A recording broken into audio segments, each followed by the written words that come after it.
Hai Mams, ada nggak yang udah mau menjelang waktunya melahirkan tapi belum mules? Pasti pernah dengar dong bagaimana sih cara kita merangsang kontraksi?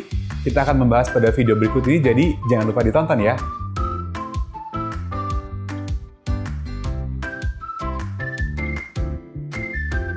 Hai Mams, apa kabar? Ketemu lagi bersama saya Dr. Daryl Fernando, spesialis obstetri ginekologi. Dan pada kesempatan kali ini kita akan membahas mengenai kontraksi dan bagaimana cara merangsang kontraksi menjelang persalinan. Yuk kita tonton video berikut. Jangan lupa untuk klik subscribe dan tombol notification.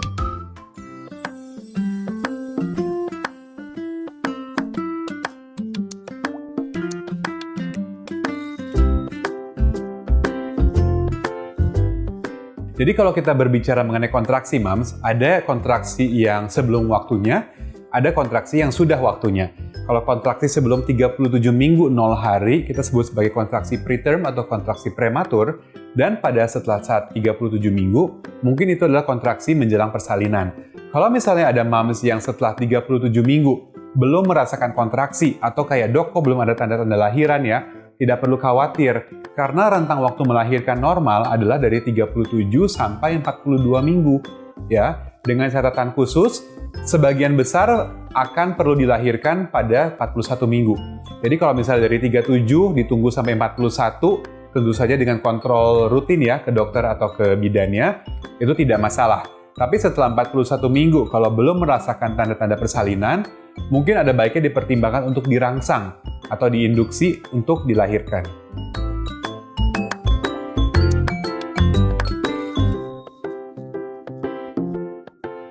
Jadi memang ada istilah namanya stimulasi atau mungkin kayak perangsangan oksitosin ya. Pemijatan oksitosin, perangsangan oksitosin.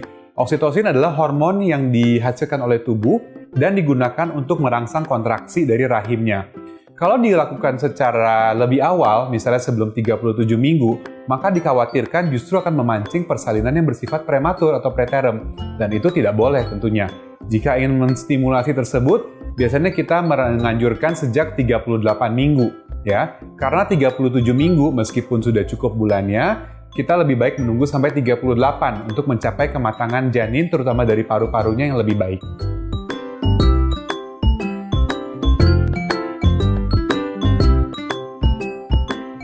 Oke, Mams, kontraksi itu rasanya beda-beda setiap orang. Ya, ada yang mengatakan mungkin perutnya keras, ada yang merasakan kenceng-kenceng, ada yang pinggangnya sakit sampai menjalar. Itu semua adalah tanda-tanda kontraksi. Intinya adalah kontraksi ditandai dengan adanya pengerasan atau pemadatan dari bagian rahim yang akan semakin lama semakin teratur, semakin ritmik dan semakin kuat. Ya, bisa disertai dengan adanya menjalar sampai pinggang atau sampai kaki atau rasa panas pada punggung ya. Nah, kalau misalnya Mams merasakan seperti itu, mungkin itu adalah kontraksi persalinan. Ini perlu dibedakan dengan namanya kontraksi palsu atau Braxton Hicks.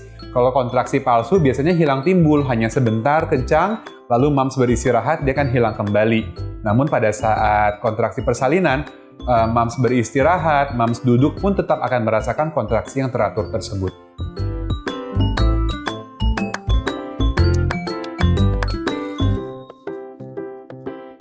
Antara kontraksi palsu sama asli tidak bisa kita prediksi. Maksudnya, kalau sudah kontraksi palsu di 36, maka di 38 sudah pasti kontraksi melahirkan, kita tidak bisa memprediksinya, ya. Jadi intinya adalah Mams mulai merasakan kontraksi semakin lama semakin sering dan teratur. Nah, itu adalah tanda-tanda melahirkan. Kontraksi yang kita sebut teratur, ya, adalah kontraksi minimal 1 kali per 10 menit. Ya, jadi kalau dalam waktu 10 menit, Mams melihat jam, mulai pegangin perut, kalau minimal sudah 1 kali, hilang 10 menit. 10 menit kemudian muncul lagi. Nah, itu sudah kita sebut sebagai kontraksi yang teratur. Dan mungkin dipertimbangkan untuk ke dokter atau ke bidan untuk diperiksa apakah sudah ada tanda-tanda pembukaan atau perlunakan dari leher rahimnya.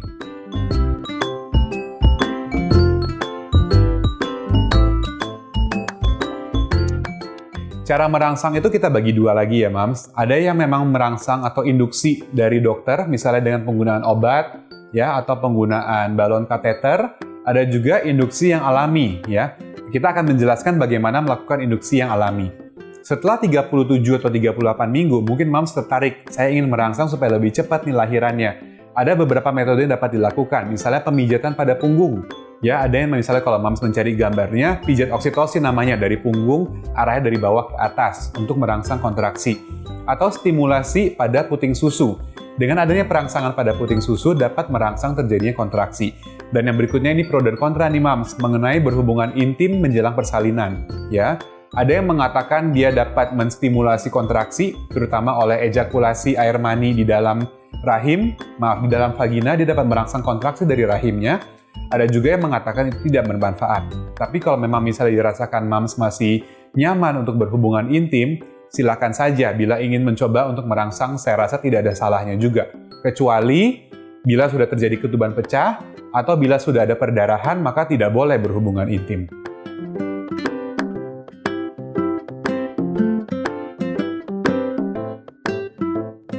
Secara umum tidak ada makanan khusus yang dapat merangsang kontraksi ya. Jadi kalau misalnya katanya makan yang asam-asam, makan nenas ya, atau makan makanan tertentu yang dapat merangsang kontraksi, sebetulnya mungkin bisa saja, tapi kalau dalam jumlah yang sangat banyak ya. Jadi kalau dalam porsi makanan kita yang sehari-hari, porsi makanan yang wajar, sebetulnya dia tidak cukup untuk merangsang terjadinya kontraksi. Yang perlu saya perhatikan satu lagi adalah penggunaan rumput Fatimah. Di Indonesia ini cukup sering, banyak apalagi di daerah, katanya penggunaan rumput Fatimah dapat merangsang kontraksi dan lahirannya lebih cepat. Sebetulnya itu kurang tepat ya mams, karena kontraksi yang dibutuhkan untuk melahirkan adalah kontraksi yang bersifat ritmik. Artinya dia muncul, hilang ya, karena dia akan mendorong pelan-pelan. Pada penggunaan rumput Fatimah, sifatnya adalah kontraksinya yang mencengkram. Ya, karena sifatnya yang mencengkram tersebut tidak ada fase istirahatnya, tidak ada hilangnya, maka dapat menyebabkan komplikasi, baik pada rahimnya, baik seperti robekan rahim, atau pada janinnya, arus darah menjadi kurang baik, ya, kemudian turunnya tidak lancar. Maka penggunaan rumput Fatimah, atau katanya air doa-doa, air rebusan, itu sangat tidak dianjurkan pada saat persalinan karena dapat berbahaya untuk ibu maupun untuk bayinya.